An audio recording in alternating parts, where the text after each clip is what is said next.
चलिए इस पर बातचीत करने के लिए हमारे साथ अमित कुमार तंवर जी मौजूद हैं, फाउंडर loan4msmec.com के।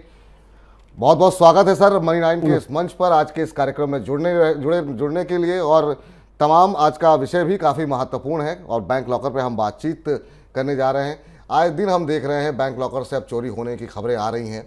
फौरी तौर पर बैंक इस तरह की घटनाओं से पल्ला झाड़ लेते हैं, लेकिन सुप्रीम कोर्ट का एक हाल ही में जो जजमेंट आया है वो काफ़ी महत्वपूर्ण रहा है। एसबीआई पर करीब 30 लाख रुपए का जुर्माना लगाया गया है। सुप्रीम कोर्ट ने कहा कि बैंक इस मामले में जवाबदेही से मुकर नहीं सकता है और इस तरह के दिशा निर्देश पिछले दिनों आरबीआई ने भी जारी किए थे। अगर लॉकर से सामान चोरी हो जाए और बैंक जिम्मेदारी लेने से मना कर दे तो पीड़ित ग्राहक के पास नुकसान की भरपाई के लिए क्या कुछ विकल्प हैं, इसी पर हम आपसे बातचीत करेंगे। सबसे पहला सवाल भी यही होगा कि अगर लॉकर से कोई चीज़ चोरी हो जाती है तो फिर विकल्प क्या कुछ बचते हैं, और अगर बैंक अपनी भरपाई से पल्ला झाड़ लें तो क्या कुछ करना चाहिए, कैसे इसकी भरपाई होगी।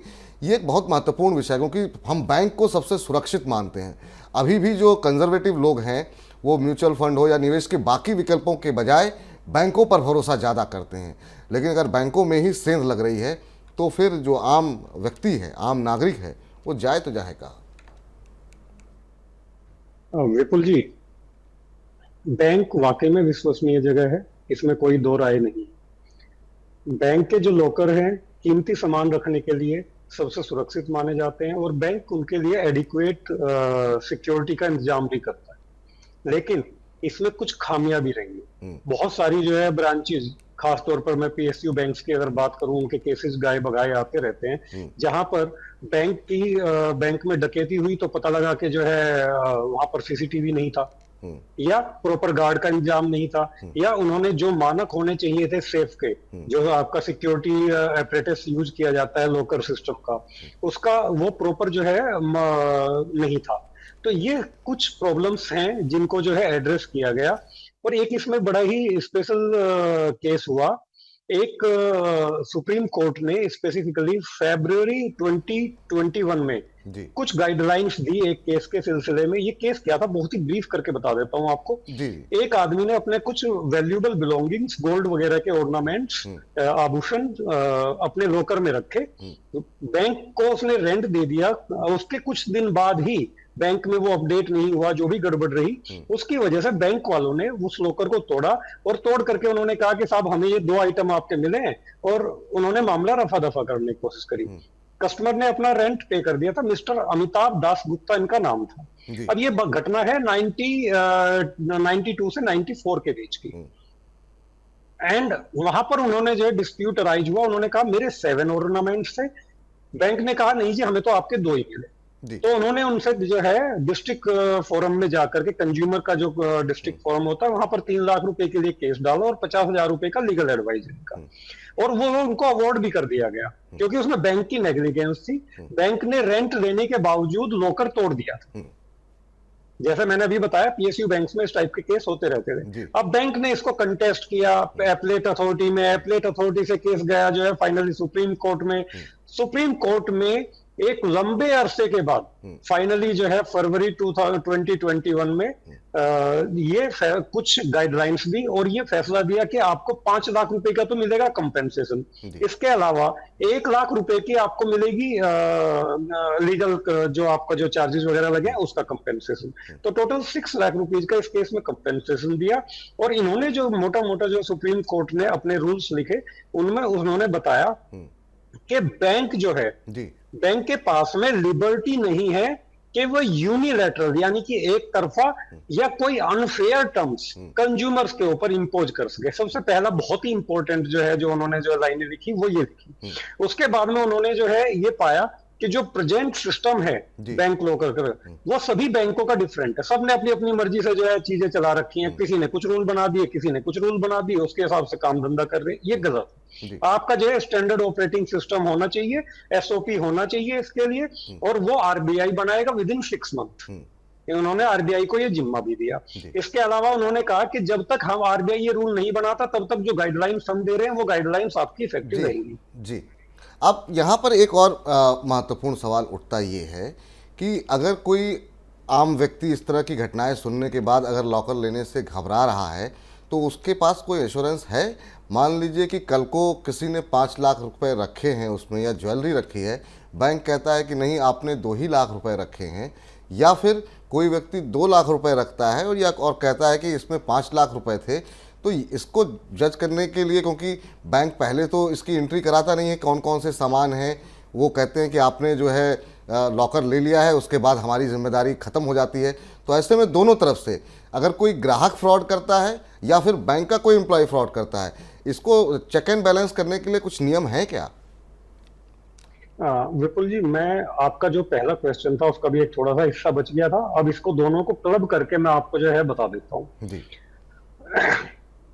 आरबीआई ने अगस्त 2021 में रूल कुछ निकाले जो सुप्रीम कोर्ट की गाइडलाइंस के बेसिस पे थे, और वो 1 जनवरी 2022 से लागू भी हुए। आरबीआई ने इसमें सबसे पहला नियम तो यह तय किया कि बैंक की लायबिलिटी कितनी होगी और किस किस केस में होगी। उन्होंने सबसे पहले बताया कि अगर कोई बैंक का नेग्लिजेंस है, बैंक कोई गलती करता है, बैंक का कोई एम्प्लॉय फ्रॉड करता है, बैंक में जो है किसी किस्म की जो है बर्गलरी हो जाती है, थेफ्ट हो जाती है, आपका कोई डकैती पड़ जाती है, उस केस में बैंक की लायबिलिटी कितनी होगी। तो जो आरबीआई की गाइडलाइंस हैं वो कहती हैं कि लायबिलिटी होगी 100 times of the rent. Okay. यानी कि अगर किसी लोकर का रेंट आप 5,000 रुपए दे रहे हैं तो 5,000 का 100 टाइम्स आपकी जो है लायबिलिटी इस केस में होगी। मैक्सिमम हो गया 5 लाख रुपए। तो यानी कि अगर आपका जो है कोई भी सामान है उसके अंदर, वो 5 लाख रुपए तक का जो है आपको मिल जाएगा। लेकिन 5 लाख मैंने बताया है रेंटल वैल्यू का। अब किसी का हो सकता है 10,000 रुपए हो, तो उस केस में जो है ये अमाउंट बढ़ जाएगा। अगर किसी में 2,000, छोटा किसी ने लोकल लिया हुआ है, 2,000 का एनुअल रेंटल है, 1,500 रुपए का है, तो उसी के हिसाब से वो चेंज होता रहेगा। ठीक। अब आपने हीरे रख दिया है, आपने प्रॉपर्टी के पेपर्स रख दिए हैं, आपने जो है गोल्ड रख दिया है, आपने कैश ले जाकर के रख दिया है, कुछ भी रखा है, बैंक को ये अनडिस्क्लोज्ड एसेट है। बैंक ये असरटेन नहीं कर सकता कि आपने उसके अंदर, अपने लॉकर के अंदर रखा क्या है। और आप ये क्लेम भी नहीं कर सकते बैंक से कि भाई मैंने ये सामान रखा था, मुझे ये पूरा का पूरा सामान मेरा वापस दो, क्योंकि वो अनडिस्क्लोज्ड है। आपने किसी को बताया नहीं, बैंक ने जस्ट आपको लॉकर दिया, आपने रखा। बैंक में प्रॉपरली एडिक्वेट जो है मेजर्स हैं, सिक्योरिटी मेजर्स हैं या नहीं, ये आपको चेक करना चाहिए। अब ये बताइए कि मान लीजिए अगर किसी केस में मान लीजिए जैसा आपने कहा 5 लाख रुपए जो है रखे गए हैं, 5 लाख रुपए तक का कंपनसेशन मिलेगा। अब सोना इतना महंगा हो गया है, अगर रेंटल है, हाँ रेंटल का 100 टाइम। जी जी बिल्कुल, मैं समझ गया। लेकिन मेरा सवाल ये है कि आजकल सोना इतना महंगा हो गया है कि मान लीजिए 5,000 रुपये कोई व्यक्ति किराया दे रहा है लॉकर के लिए, और बेटी की शादी के लिए उसने सोना घर पे रखने के बजाय बैंक के लॉकर में 10-12 लाख का रख लिया। तो अगर वहाँ पे कोई फ्रॉड होता है, कोई ऐसी घटना होती है, तो मैक्सिमम अमाउंट तो उसे 5 लाख रुपए ही मिलेगा। तो ये तो ग्राहक के लिए भी बड़ी चिंता की बात होगी। सर जैसे मैंने बताया कि अब उनको, अगर उन्होंने कोई छोटा लॉकर लिया है, 2,000 का रेंट है, तो आप 100 टाइम्स मैक्सिमम जो पेनल्टी उसको जो है चार्ज की जा सकती है वो 2 लाख की हो सकती है, अगर 2,000 का रेंट है। 5,000 का है तो 5,000 के हिसाब से होगी, 10,000 है तो 10,000 के हिसाब से होगी। अब किसी ने 10 लाख का या 10 करोड़ रुपए का कुछ भी अमाउंट का जो है सामान अपना लॉकर के अंदर रखा है, बैंक की लायबिलिटी फिक्स है, मैक्सिमम वो 100 टाइम्स ऑफ द वैल्यू हो सकती है। लेकिन साथ ही मैं ऐड करता हूं कि ये लॉकर सिस्टम जो है वो 99% सिक्योर होता है। जो वर्ल्ड की रेप्यूटेड कंपनीज होती हैं उनका वहां पे जो है लॉकर सिस्टम लगाया जाता है, उसके लिए प्रॉपर एक सीसीटीवी रखा जाता है, उसकी कीज वगैरह, उसकी 2 की होती हैं, जनरली डबल की सिस्टम बोलते हैं उसको। ये जो है एक मास्टर की होती है जो हमेशा जो है बैंक के पास होती है, और एक की जो है हमेशा कस्टमर के पास होती है। जब तक दोनों की नहीं लगेंगी लॉकर खुलेगा नहीं। तो अल्टीमेटली बहुत ही सेफ, सिक्योर और बड़ा क्लियर ट्रांसपेरेंट सिस्टम है, कहीं कोई उसमें प्रॉब्लम नहीं है, और इसीलिए लोग इसके ऊपर यकीन भी करते हैं। तो चलिए, अमित जी का मानना यह है कि आप बैंक को सुरक्षित मान सकते हैं, और अब आरबीआई की तरफ से कुछ गाइडलाइन आई हैं, उन तमाम चीज़ों को आपको अध्ययन करना चाहिए, ताकि आपके साथ अगर कोई इस तरह का फ्रॉड करना चाहे तो आप जागते रहें, अलर्ट रहें, और सही तरीके से अपने क्लेम के लिए लड़ सकें। समय लग सकता है, जैसा कि अभी बताया कि लंबा समय लगा, 2021 में फैसला आया। लेकिन इन सबके बीच में एक और मामले सामने आ रहे हैं कि लॉकर देने से पहले बैंक कहते हैं कि एफडी कराइए। आप नहीं कराते हैं तो कहते हैं कि अभी आप वेटिंग पीरियड में चल रहे हैं, तो क्या ये कोई प्रेशर बनाने का तरीका है या बैंक अपना बिजनेस बढ़ाने के लिए ऐसा करते हैं? और जब इस तरह का दबाव अगर बैंक बनाए तो फिर आम ग्राहक के लिए क्या विकल्प बचते हैं? देखिए सर, है क्या कि सप्लाई एंड डिमांड का नियम, जहां पर चीज की सप्लाई कम होगी, डिमांड ज्यादा होगी, तो वहां पे जो है कुछ ना कुछ मिस सेलिंग होगी ही होगी। अब एक पर्टिकुलर ब्रांच किसी एक भीड़ भाड़ से वाले एरिया में आ गई है, रेजिडेंशियल एरिया के बीच में, तो वहां पर जो है ऑब्वियस सी बात है लोकर की डिमांड ज्यादा हो सकती है। अब उसमें जो है कायदे से नियम तो ये कहता है लोकर देने का, first come first serve basis पर आपको लोकर मिलेगा। लेकिन होता क्या है कि बैंक के जो एम्प्लॉइज होते हैं वो अपने कुछ खास कस्टमर्स के लिए स्पेशली कभी हमेशा जो है कुछ ना कुछ लोकर बचा करके रखते थे। और वो ये कस्टमर जो होते थे, ये रिच कस्टमर होते थे बैंक के, जिनके लिए कहीं ना कहीं एक बायस रहता था। कोई एक आम आदमी गया, एक कोई स्पेसिफिक आदमी गया जिसके अकाउंट में हमेशा जो है 1 करोड़ रुपया रहता है, और एक आदमी है जिसके अकाउंट में जो है 1 लाख रुपया रहता है। तो बैंक वाले क्या करते थे, वो हमेशा जो है जिसके अकाउंट में एवरेज बैलेंस 1 करोड़ रुपए का है उसको प्रेफर करते थे देना, क्योंकि उससे और दूसरे प्रोडक्ट भी मिलने के चांसेस होते थे, 1 लाख वाला शायद ना दे। तो ये एक कहीं ना कहीं बायस्डनेस बैंक करता था। लेकिन और अगर एक नॉर्मल आदमी को देता भी था तो उससे क्या कहता था, ये तो आप फिक्स डिपॉजिट करा लो, 50,000 का करा लो, 1 लाख का करा लो, या 5 लाख का, कुछ भी एक अमाउंट जो है तो उसको दे देते थे, आप करा दोगे तो हम आपको लोकर दे देंगे, नहीं तो नहीं दे पाएंगे सर। या फिर उसको कहते थे भाई कोई आपको इंश्योरेंस प्रोडक्ट लेना पड़ेगा, आप 10,000 रुपए का मंथली का या 1 लाख रुपए सालाना कुछ ना कुछ करके उसको बेच देते थे कोई ना कोई प्रोडक्ट। तो ये प्रॉपर मिस सेलिंग का एग्जाम्पल था और ये लगभग हर जगह चल रहा था। 1 जनवरी 2022 से ये बदल गया है। बैंक को क्लियर इंस्ट्रक्शन आरबीआई ने दी है कि आप फोर्स नहीं कर सकते।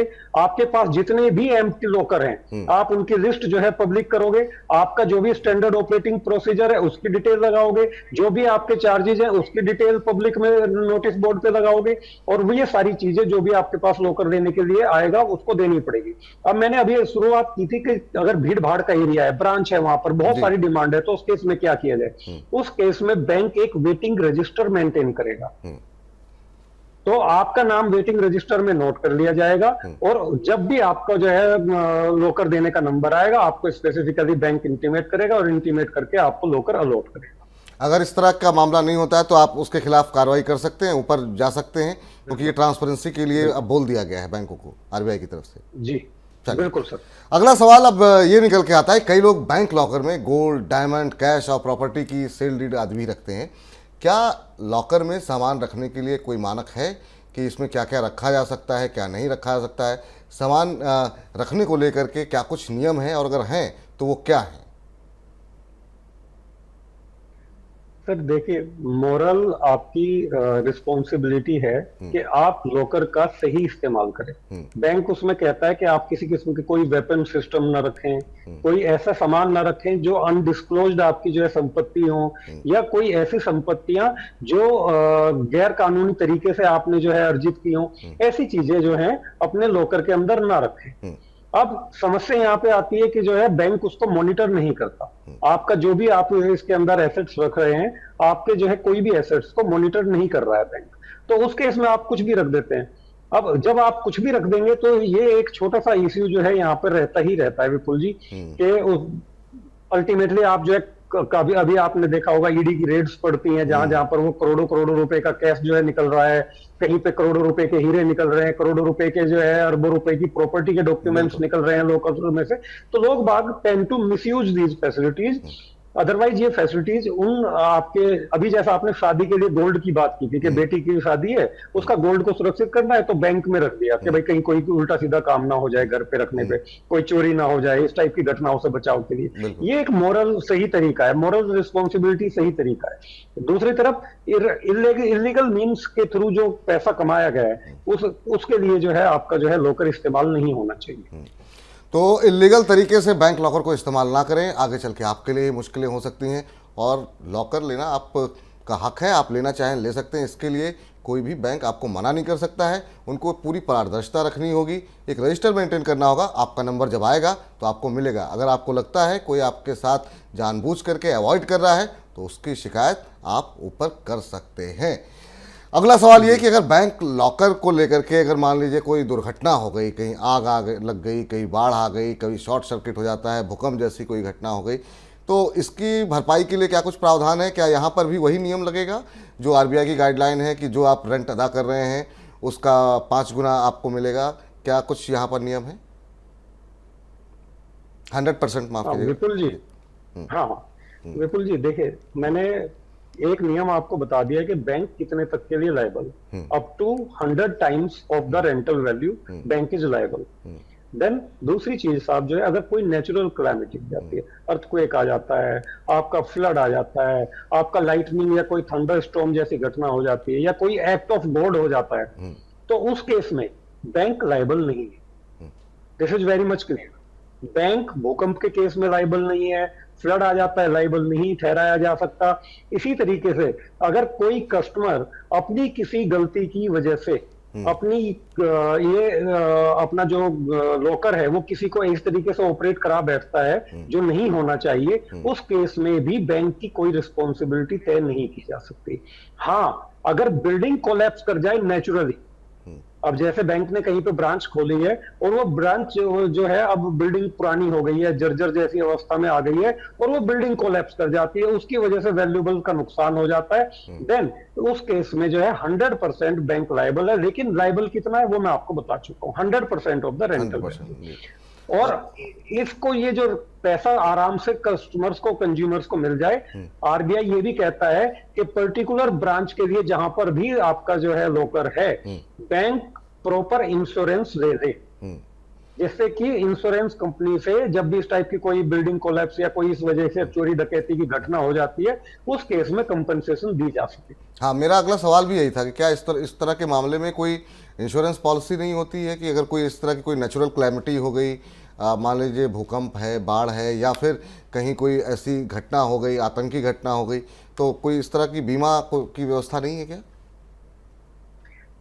देखिए दो तरीके से मैं एग्जांपल आपको इसके बताता हूँ। पहला तो ये है कि कस्टमर का जो कंज्यूमर इंटरेस्ट है उसको प्रोटेक्ट करने के लिए ब्रांच लेवल पर बैंक को एक इंश्योरेंस की व्यवस्था करनी पड़ती है, जिससे कि अगर कोई इस टाइप की चीजें हो जाएं, जहां पर थेफ्ट हो जाए या कोई बैंक का ही कर्मचारी गड़बड़ कर दे, तो उस केस में कस्टमर्स को कंपेंसेट किया जा सके।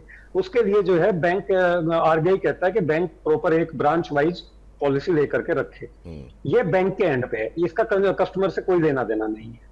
तो ये हाँ, वो अलग बात है कि रेंटल वैल्यू का ही पार्ट होता है, इसमें जो प्रीमियम वगैरह जाता है उसमें एक रेंटल वैल्यू का ही पार्ट होता है। देन दूसरी चीज जो आती है कि यहाँ पे बड़ा इंपॉर्टेंट है, आप कोई वैल्यूबल आइटम अपना लॉकर के अंदर रखने जा रहे हैं, आप उसको चाहें तो अलग से इंश्योरेंस ले सकते हैं। कोई लॉकर इंश्योरेंस जैसी कोई भी चीज नहीं। ठीक। या अगर कोई बैंक का कर्मचारी आपको लॉकर इंश्योरेंस जैसी कोई स्कीम बेचना चाहे तो वो बेच ही नहीं सकता अनटिल अनलेस जो सामान आप लॉकर के अंदर रखने जा रहे हैं वो सामान जो है वो प्रॉपरली, मतलब जो है उसकी वैल्यू एसेस ना की जा सकती, क्योंकि जिस चीज की जब तक वैल्यू एसेस नहीं की जाएगी तब तक उसका इंश्योरेंस नहीं हो पाएगा। बिल्कुल, महत्वपूर्ण बात बताई आपने। अब जरा कुछ एक दर्शकों के सवाल काफ़ी बड़ी संख्या में हैं और लोग अपने सवाल जानना चाहते हैं। तो अनुज तेवतिया जी ने सवाल हमें भेजा है मुजफ्फरनगर उत्तर प्रदेश से। इनका कहना ये है कि इनका एक निजी बैंक में खाता है और इन्होंने 1 साल पहले लॉकर की मांग की थी। उनका शुरू में मुझसे 50,000 रुपये की एफडी कराने को कहा गया और जब मैंने मना किया तो ये कहा गया कि वेटिंग चल रही है, आपका नंबर आने पे आपको सूचित कर दिया जाएगा, लेकिन अभी तक लॉकर नहीं मिला है, ऐसा क्यों है? अब इसमें 2 तरह के जवाब हैं। एक तो आपने कहा कि अब आरबीआई की गाइडलाइन के बाद जो है, अब अगर वेटिंग है, रेजिडेंशियल इलाके में बहुत ज़्यादा डिमांड है, तो एक तो ये कारण हो सकता है, और दूसरा अगर इन्हें लगता है कि इन्हें जानबूझ करके अवॉइड किया जा रहा है या इन्होंने चूंकि एफडी नहीं कराई उस वजह से नहीं इनको मिल रहा है, इनके पास विकल्प क्या बचते हैं? ये कहाँ अपनी शिकायत लेके जा सकते हैं? सर देखिए, तेवतिया जी के साथ में या जो भी जो जैसे मुजफ्फरनगर एक सिटी हो गया जहाँ पे थोड़ा सा सर्विलेंस कम है या जो है थोड़ा सा जो है जानकारी कम है, वहां पर इस टाइप की घटनाएं जनरली होती रहती हैं। बैंक्स बहुत बार अपनी मनमानी दिखाते रहते हैं। अब उसका तरीका क्या है कि जब भी आप जो है बैंक के साथ में कोई भी लेन देन करें, चाहे वो इवन लॉकर का लेना हो या किसी और चीज का, तो आप हमेशा राइटिंग में अपनी रिक्वेस्ट दें और उसका रीजन अगर वो आपको रिजेक्ट किया जाता है तो राइटिंग में ही दें। ठीक है, आप जी। उनसे जो है राइटिंग में ही पूछिए कि भाई आपके पास एम्प्टी लॉकर्स हैं या नहीं। अगर वो कहते हैं कि नहीं है, अभी वेटिंग कितनी चल रही है, आप राइटिंग में पूछिए। आपका नंबर जो है, आप वेटिंग रजिस्टर मेंटेन करते हैं तो मैं वेटिंग रजिस्टर में अपनी एंट्री दर्ज करना चाहता हूं, वेटिंग रजिस्टर में अपनी एंट्री दर्ज कीजिए। और उसके बाद में आप जो है पूछिए कि जिस दिन से जो है वेटिंग रजिस्टर में आपकी एंट्री हुई है, सपोज कीजिए आपने 6 महीने पहले की थी और अब आप जाकर के दोबारा जो है बैंक से पूछते हैं, तो आप ये भी पता कर सकते हैं कितने लोगों को लॉकर दिया गया, तो बहुत महत्वपूर्ण क्योंकि बात है। वो जी प्रॉपर ट्रांजेक्शन होगी। जी, ये बहुत महत्वपूर्ण बात है कि आप ऐसा नहीं कि आप कोई भी बातचीत कर ली, उस बातचीत का कोई मायने नहीं है। जो भी बातचीत आप बैंक के साथ कर रहे हैं उसको लिखित रूप में एक दस्तावेज के रूप में अपने पास इकट्ठा रखिए, ताकि भविष्य में जब आप कोई शिकायत करें तो आपके पास इस बात के पर्याप्त सबूत हों कि आपने किस किस तरीके से बातचीत की, क्या आपसे कहा गया। और अगर एफडी खुलाने के लिए भी कहा जा रहा है तो कहिए कि ये भी लिखित रूप में हमको दीजिए, ताकि भविष्य में आप कुछ कहना चाह रहे हैं अमित जी? बैंक आपको फोर्स नहीं कर सकता, ना तो सेविंग अकाउंट खोलने के लिए, ना एफडीआर लेने के लिए। हाँ, एक केस में बैंक जरूर एफडीआर आपसे मांग सकता है, और वो कितना मांग सकता है? वो मांग सकता है 3 साल के रेंटल वैल्यू के बराबर की एफडी, मैक्सिमम। ठीक।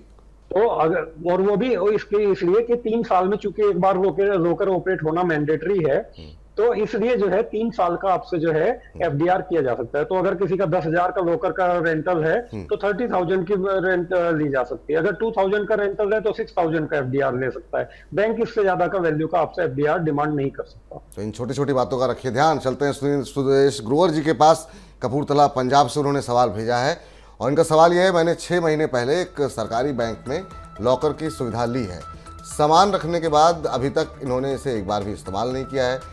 क्या मुझे बीच बीच में अपना सामान चेक करते रहना चाहिए? लॉकर की सुरक्षा को लेकर मुझे किन बातों पर गौर करना चाहिए? ये एक बहुत महत्वपूर्ण सवाल है कि यहाँ पर कैसे जागते रहें। क्या हर 2 महीने पर जा कर के चेक करें सामान सुरक्षित है या नहीं, कहीं बैंक कोई लापरवाही तो नहीं कर रहा है? ये बहुत सारे लोग जो इस शो को देख रहे होंगे और लॉकर की सुविधा लेना चाह रहे हैं, उनको क्या किन किन बातों पे ध्यान देना चाहिए? कैसे वो सुरक्षित करें, सुनिश्चित करें कि उन्होंने जहां पैसे रखे हैं या जहां अपनी जो भी कीमती बहुमूल्य चीज़ें रखी हैं वो सुरक्षित है? आरबीआई ने अपनी जो गाइडलाइंस दी हैं उनके अंदर क्लियर जो है सिक्योरिटी मेजर्स लिख दिए हैं। उसमें तो कोई संशय ही नहीं बचा कि उन्होंने कुछ छोड़ा है। सीसीटीवी का प्रोविजन कर दिया है, सिक्योरिटी गार्ड का प्रोविजन कर दिया है, एलमारा आपका जो लॉकर सिस्टम है, एलमीरा टाइप का जो भी होता है उसके अंदर किस तरीके से सिस्टम होना चाहिए वो भी कर दिया है। यहां तक भी कर दिया है कि जो कीज होती हैं, आपको कीज दी जाएंगी, उसके ऊपर ब्रांच की आईडी और बैंक का नाम या उनका कोई भी एक कोड जो है वो प्रिंट कर दिया जाए, जिससे कि अगर कल को कुछ इवन एनफोर्समेंट की जो बैंक कंपनीज वगैरह होती हैं, जो एनफोर्समेंट एजेंसीज है, पुलिस वगैरह, इनको भी अगर वो लॉकर खोलना पड़े बाई चांस किसी वजह से, तो वो भी जो है बड़े आराम से उसको जाकर के खुलवा सके, इन केस ऑफ अगर इलीगल पैसा है या कुछ इस टाइप की सिचुएशन अराइज होती है। लेकिन ये सारा का सारा काम जितना भी होगा वो आपके जो लेट डाउन लॉ हैं, जो भी प्रिवेलिंग नियम बनाए हुए हैं, उनके अंतर्गत होगा। किसी भी नियम को आप तोड़ करके कोई काम नहीं कर सकते। ठीक है जी। ये क्लियर कट है। मैं दो तीन टिप्स, जनरल टिप्स देना चाहूंगा, खास तौर पे जो है नॉमिनेशन से रिलेटेड। सबसे बड़ा डिस्प्यूट तब आता है विपुल जी, जब कस्टमर, ग्राहक जो है नॉमिनेशन नहीं करता। बैंक से रिलेटेड कोई भी प्रोडक्ट आप ले रहे हैं, कोई भी, ये तो लोकर है, लोकर को छोड़ दीजिए, कोई भी आप जो है, चाहे आप अकाउंट खुलवा रहे हैं, चाहे आप फिक्स डिपॉजिट खुलवाते हैं, चाहे आप जो है कोई म्यूचुअल फंड लेते हैं, इंश्योरेंस प्रोडक्ट खरीदते हैं, कुछ भी करते हैं, नॉमिनेशन होना सबसे ज्यादा जरूरी है। नॉमिनेशन के अभाव में सबसे ज्यादा समस्याएं आती हैं, खास तौर पर जब कोई किसी व्यक्ति की डेथ हो जाती है। जैसे आपके अगर जो है पासवर्ड आपका जो है आप ही के पास रह गया, घर में किसी को पता ही नहीं है, तो आपका मोबाइल नहीं खोला जा सकता। सेम इसी तरीके से nomination is the key to pass on your important valuable belongings to your family members. तो आपको सबसे ज्यादा जरूरी यही है कि आप नॉमिनेशन 100% बनाएं और ये सुनिश्चित करें कि नॉमिनेशन। दूसरी बात, आप एवरी 6 मंथ अपना जो है लोकर एक बार ऑपरेट करने के लिए जरूर जाएं। कि कहीं बहुत बार ऐसा होता है कि जो है सिक्योरिटी लैप्स वगैरह कोई दिखे तो उसको जो है स्पेसिफिकली कंप्लेंट बुक के अंदर बैंक की नोट करके आए। देन उसके बाद में तीसरी चीज, आप जो है कभी भी अपने सारा का सारा जो इंपॉर्टेंट बिलोंगिंग्स है वो एक बैंक में ना रखें। कोशिश कीजिए कि एक से ज्यादा लॉकर रख लें अगर आपके पास में ज्यादा वैल्यूएबल्स हैं। जैसे आप जो है एक जगह सारे प्रॉपर्टी पेपर रख दिए या दो जगह, उसको दो जगह कर देंगे, थोड़ा रिस्क डिवाइड हो जाएगा। बिल्कुल। In case of any eventuality तो आप ये थोड़ा सा जो है इसका जो है ध्यान रखें कि एक जगह पे do never put all your eggs in one basket, as simple as this. चलिए तंवर साहब, बहुत बहुत शुक्रिया, बहुत बहुत धन्यवाद। काफ़ी महत्वपूर्ण बातें बताई आपने और निश्चित रूप से जो थोड़ी बहुत लापरवाही हमारे दर्शक कर रहे होंगे वो आगे से इसको लेकर के नहीं करेंगे। और लब्बो लुआब आपका ये है कि लॉकर को लेकर के जो गाइडलाइन है सरकार की, आरबीआई की, वो काफ़ी सुरक्षित है। कुछ एक मामलों में अगर कुछ ऐसी कोई घटना हो रही है तो उसको लेकर के जो है तमाम प्रावधान किए गए हैं और एक निश्चित समय सीमा तक आपका जो निवेश है, जो आपके जो पैसे हैं, जो वैल्यूएबल्स हैं, वो सुरक्षित है। यही कहना चाहा आपने। कस्टमर ये ग्राहक का भी फर्ज है कि वो जहां पर भी जिस भी बैंक में ब्रांच में जो है जा रहा है वहां पर प्रॉपर देख ले, चेक कर ले, सेटिस्फाई हो ले, तभी लो कर ले। बहुत बहुत शुक्रिया। अगर उसको कहीं पर भी संशय लगता है नहीं करे। जी, बहुत बहुत शुक्रिया, बहुत बहुत धन्यवाद आज के इस कार्यक्रम में जुड़ने के लिए, तमाम महत्वपूर्ण बातें बताने के लिए और तमाम दर्शकों को नींद से जगाने के लिए, उनको अलर्ट करने के लिए।